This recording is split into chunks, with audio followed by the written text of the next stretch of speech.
podemos entender, pero sí podemos disfrutar. Y te ruego ahora que estemos atentos para escucharte, en el nombre de Jesús. Amén. Bien, pueden sentarse. Esto es lo que terminamos el otro día, donde el creyente está siendo liberado del poder del pecado, ¿sí? ¿Por qué pecamos nosotros? Pecamos porque queremos. Repito otra vez, si vamos a mirar la Biblia, en Génesis, Eva pecó porque quiso y Adán pecó porque quiso. El diablo no lo obligó, aunque le echamos la culpa al diablo, no, el diablo no lo obligó. A Eva le gustó, llamó a su marido y su marido comió voluntariamente. Cuando vas mirando la Biblia, siempre el pecado fue una opción que la gente dijo sí. Y vemos eso en la vida de varios, como por ejemplo en la vida de Abraham cuando mintió, en la vida de David cuando mintió. Pero cuando vamos al apóstol Santiago, dice que de nuestra propia concupiscencia somos atraídos y seducidos. Así que cuando pecamos es nuestra decisión. Pero qué interesante, porque vamos a 1 Corintios capítulo 10.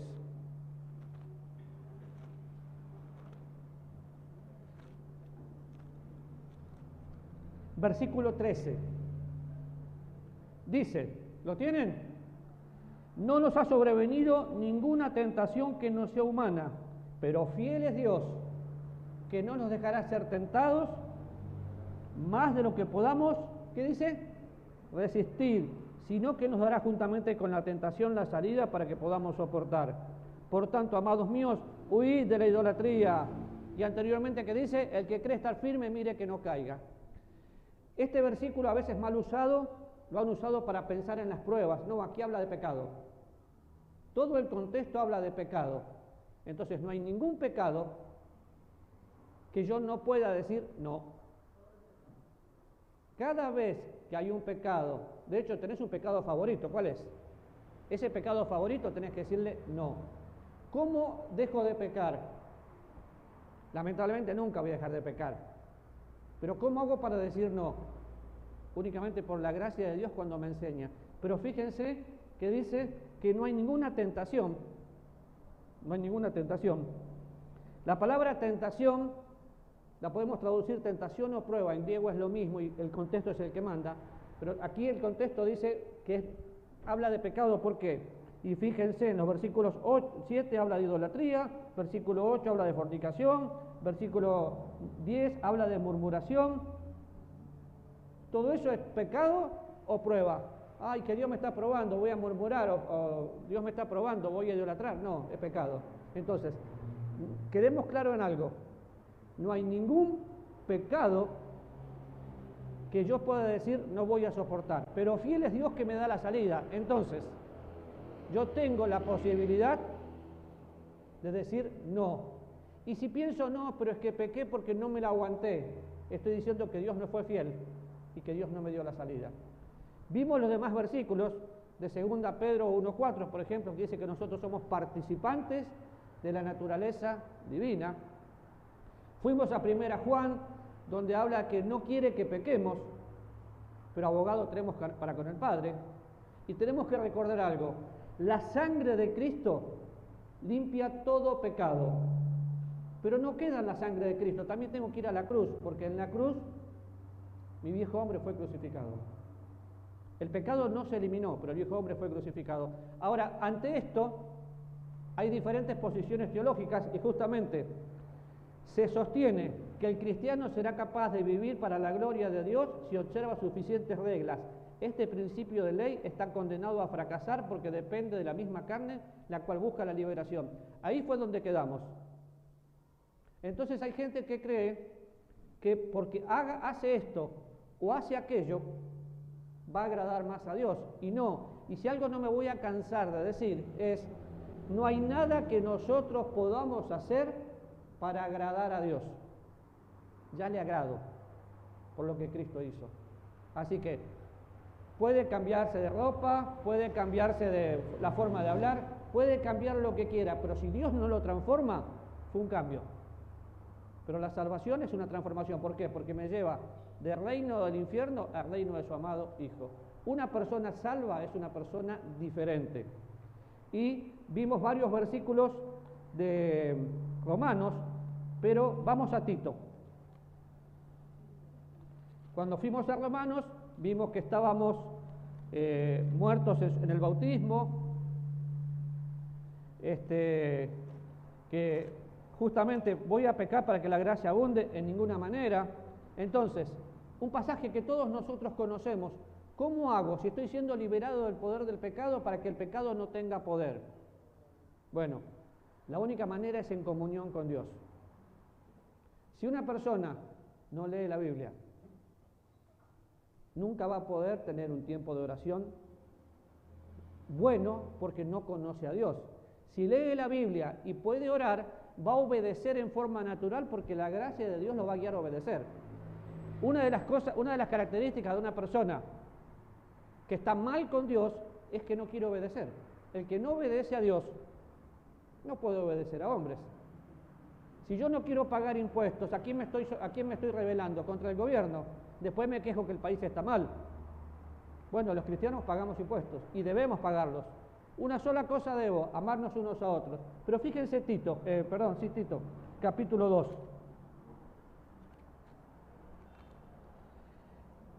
Después que le dice en el versículo 7 que se presenten todo como ejemplo de buenas obras en la enseñanza, mostrando integridad, seriedad, empieza en el versículo 11 hablando de la redención. Porque la gracia de Dios se ha manifestado para salvación a todos los hombres. Habla de la redención. Lo primero que Dios hace, se manifiesta para salvación y me redime. ¿Sí? ¿Qué era redención? Que fuimos comprados por precio. La gracia de Dios se manifiesta para salvación a todos los hombres. La pregunta que yo debo hacerme si persisto en un pecado, ¿soy salvo o solamente convertido? ¿Por qué lo digo así? Porque puede ser una conversión intelectual, puede ser un cambio temporal, puede ser que en lugar de ir a la iglesia católica, viniste a la evangélica, pero nada más. ¿Naciste de nuevo? Ahora, no solo me redime, versículo 12 dice que me reforma. ¿Me redime? ¿Cuál es la segunda? Me reforma, enseñándome que renunciando a la impiedad y a los deseos mundanos, vivamos en este siglo sobria, justa y piadosamente. La gracia de Dios me redime, la gracia de Dios me reforma, la gracia de Dios me enseña a renunciar, a decir no al pecado.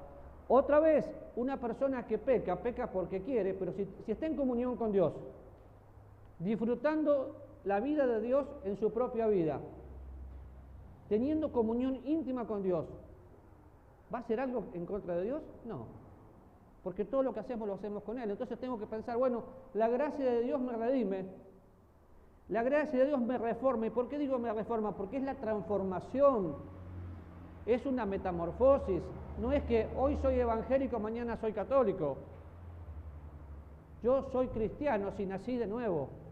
Y es el gran problema que hoy estamos teniendo en la mayoría de las iglesias, que hay mucha gente convencida de que es salvo, pero cuando lo sacudís del árbol no cae nada, porque pasaron años, nos vamos acostumbrando.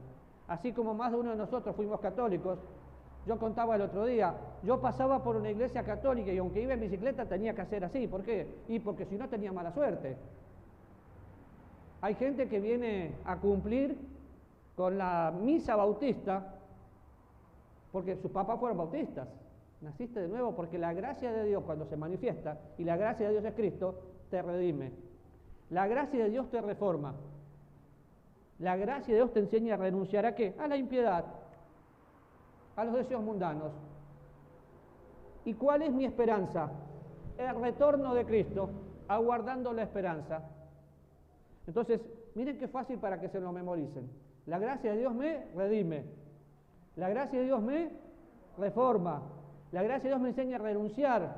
¿Y qué tengo que esperar?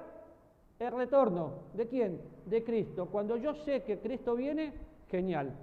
Entonces, si miramos el estudio que tuvimos el otro día de Romanos 6, donde nuestro viejo hombre fue crucificado, y yo ya lo sé y me considero muerto al pecado, ahora ya sé que no voy a intentar dejar de pecar, por hábitos piadosos, sino porque la gracia de Dios me enseña.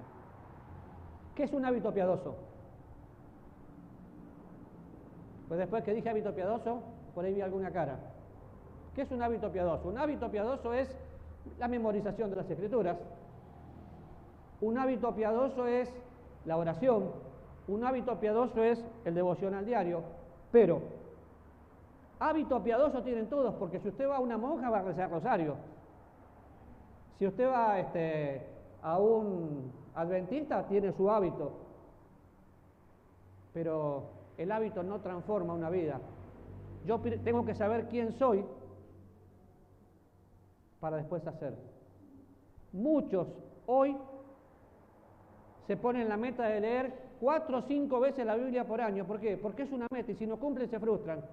Mi meta es conocer a Cristo. Cuando conozco a Cristo, todo eso nace naturalmente. Y fíjense, ¿David conocía las Escrituras? Sí.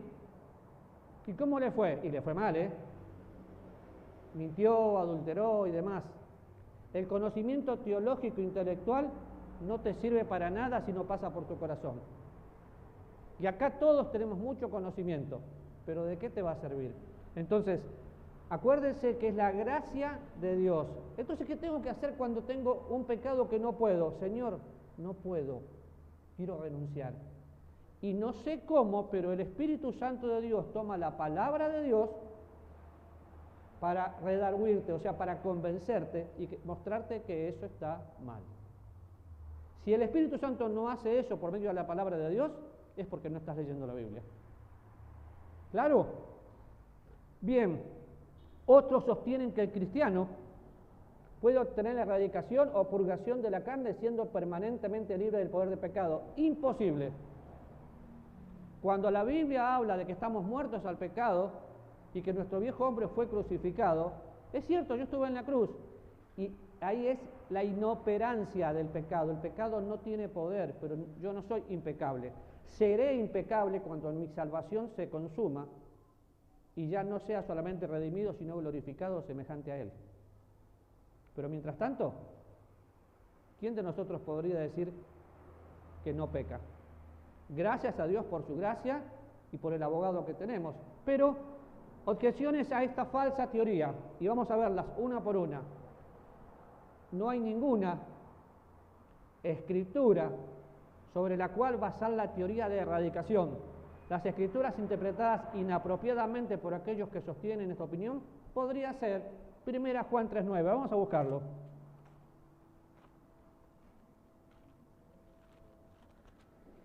Uno de los graves problemas es tomar un versículo fuera de todo el contexto. 1 Juan 3:9 dice: todo aquel que es nacido de Dios no practica el pecado, porque la simiente de Dios permanece en él y no puede pecar porque es nacido de Dios. Si tomo ese versículo y no leo todo el contexto de lo que viene diciendo, ¿qué voy a terminar diciendo? El Hijo de Dios no peca. Ahí no dice eso. Ahí dice que no practica el pecado. ¿Cuál es la diferencia? Bueno, si ustedes vienen mirando en el capítulo 2, dice que no quiere que pequemos, pero que tenemos un abogado, que es la propiciación por nuestros pecados. En el capítulo 3 empieza diciendo que somos sus hijos. En el versículo 4 del capítulo 3 dice: todo aquel que comete pecado infringe también la ley, porque el pecado es infracción de la ley. Cuando llega acá, me habla de la práctica. Entonces, ¿una mentira te hace mentiroso? No. Pero si después con esa mentira haces otra mentira para tapar esa mentira, sí. Si yo mato un perro, no soy un mataperro, lo maté una vez. El pecado tiene que ser un accidente, me gusta más decir un incidente. Peco, me doy cuenta de lo que hago, confieso, me aparto y empiezo a vivir diferente. La práctica del pecado es la constancia. Ahora, aclaremos también, y lo he dicho varias veces, incluyendo el miércoles creo que fue, no me acuerdo, que hay en la Biblia el cristiano que es carnal, el cristiano que es espiritual y el hombre natural. El hombre natural no conoce a Cristo.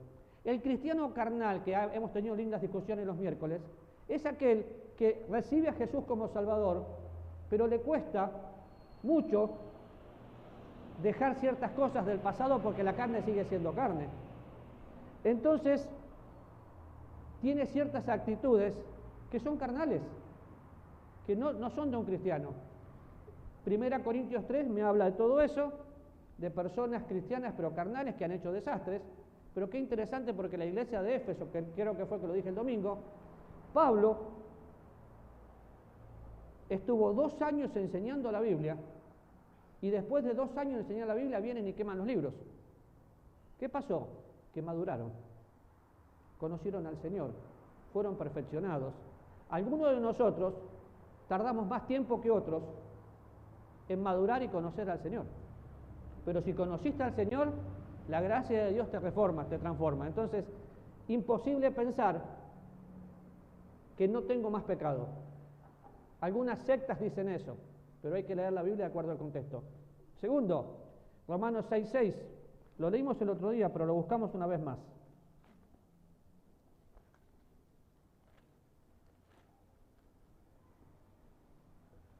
Sabiendo esto, que nuestro viejo hombre fue crucificado juntamente con él para que el cuerpo del pecado sea destruido, a fin de que no sirvamos más al pecado. Solo para que entiendan, sabiendo, poniendo en consideración todo lo que vengo diciendo. Y voy a leer la definición. Nuestro viejo hombre, o sea, la carne, es uno de los poderosos enemigos del cristiano. El mundo, la carne y el diablo. Primera Juan habla de eso. Dios no suprimió al diablo ni al mundo. El diablo está aquí. De hecho, está sentado al lado suyo y se va a ir con usted. El diablo es diablo. Me acuerdo un día que dije así, se quemaron los tubos. El diablo es diablo. Es tristísimo pensar que hay cristianos que no creen en el diablo. Yo sí. Y lo respeto, no me meto con él. Sé que está vencido, pero no me puede poseer. El diablo no puede poseer a un cristiano, pero lo puede influenciar, claro, y lo está haciendo. ¿Cómo lo hace? Y fíjese que hay muchas personas que ya coquetean con el movimiento de la diversidad y que no está tan mal. ¿Quién le pone eso en la cabeza? El diablo. ¿Cómo lo hace? A través de la presión de grupo. Ahora, Gálatas capítulo 5, versículo 16. Porque tengo victoria.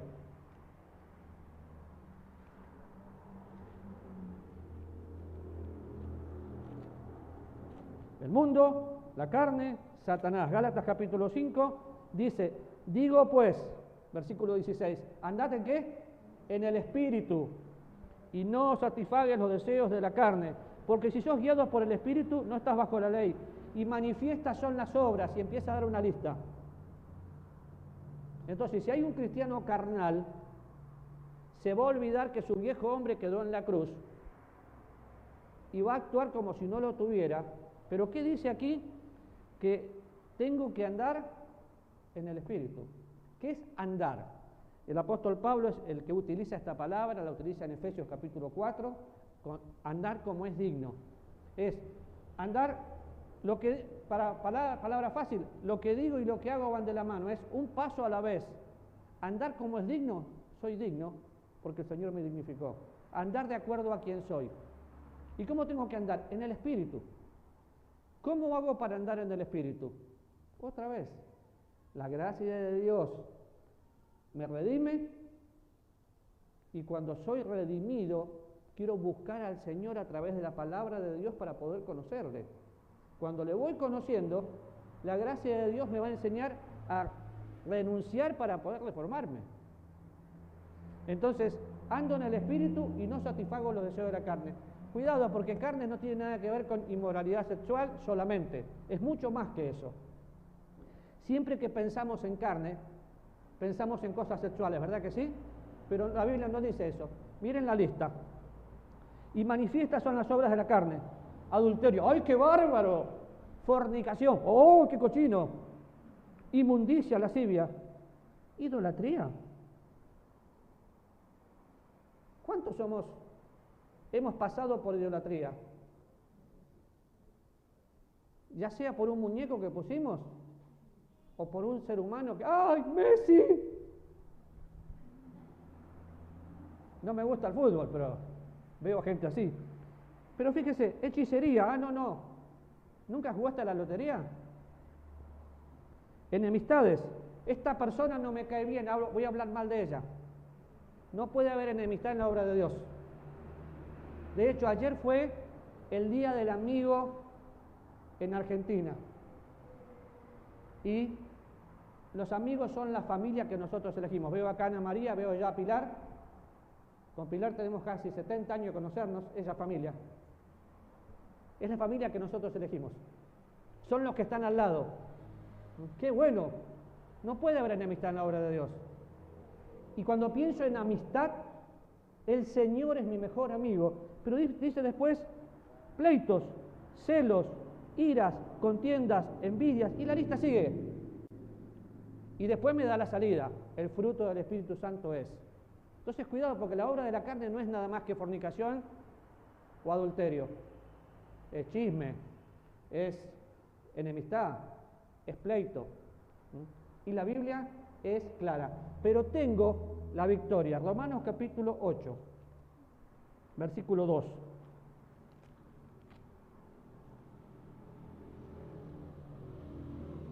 Porque la ley del Espíritu de vida en Cristo Jesús me ha librado del pecado y de la muerte. ¿El Espíritu de qué? De vida. El Señor Jesús es el camino, es la resurrección, es la vida, y es la vida que me vivifica. Y la Biblia dice que el que conoce al Señor es libre. Conoceréis la verdad, y la verdad os hará libres. Somos libres de hacer lo que debemos, no de hacer lo que queremos. Pero la única manera de hacer lo que debemos, me aferro a Dios. Tercero, ninguna experiencia humana real confirma la teoría de erradicación. Si fuera esa teoría verdadera, los padres de esta clase darían nacimientos a hijos sin pecado. Los que creen, las sectas que creen, y de hecho hay un grupo evangélico, entre comillas, que creen que una vez que son salvos, son siempre salvos y hacen lo que quieren. Que somos siempre salvos es cierto, que hacemos lo que queremos, no, con Dios no se juega. Pero déjenme dar un ejemplo claro para ir al punto. En el milenio, los que ¿entran con pecado o sin pecado? Sin pecado. Pasan la tribulación, entran sin pecado. Y los hijos que se engendran, con pecado. El pecado lo traemos nosotros y lo vamos reproduciendo. Entonces, esa teoría, cuando la escuchen, que está muy de moda últimamente, salvos por siempre salvos, hagan lo que quieren, no, ¿qué vamos a pecar para que la gracia abunde? De ninguna manera. Y la aceptación de esta teoría, cualquiera de esas, no permite lugar para el ministerio de la morada del Espíritu. Por el contrario, los cristianos más espirituales son advertidos en relación a la necesidad de andar por el Espíritu, considerándose muertos, sometiéndose, no permitiendo al pecado reinar, quitando, haciendo morir y permaneciendo. Y hay varios versículos ahí. Pero, ¿qué hace el Espíritu Santo? Hoy vimos algunas cosas con el pastor Álvaro.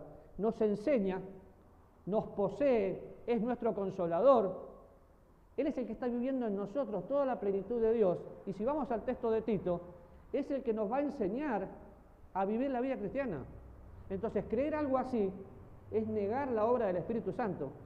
Qué interesante, porque Pablo a los corintios, cristianos carnales, en el capítulo 6, versículo 19, dice, están ignorando algo, que ustedes son templo del Espíritu Santo de Dios. Mi cuerpo, tu cuerpo, es donde vive Dios. Así que glorifiquen a Dios porque el precio fue muy caro. Eso es lo que dice. Y vemos varios versículos, pero vamos nada más que al de Colosenses, porque el de Romanos lo vimos bien el otro día. Este de Colosenses también, pero no el capítulo 3. Acuérdense que todo lo que quieras hacer en tus propias fuerzas no tiene valor alguno contra los apetitos de la carne. Si yo vivo, es porque Dios vive y trabaja a través mío. Y el capítulo 3 dice, Si pues habéis resucitado con Cristo, buscad las cosas de arriba donde está Cristo, sentado a la diestra de Dios. Poned la mira en las cosas de arriba, no en las de la tierra, porque habéis muerto y vuestra vida está escondida con Cristo en Dios. Cuando Cristo, vuestra vida, se manifieste, entonces vosotros también seréis manifestados con Él en gloria. Haced morir. Y otra vez empieza la lista.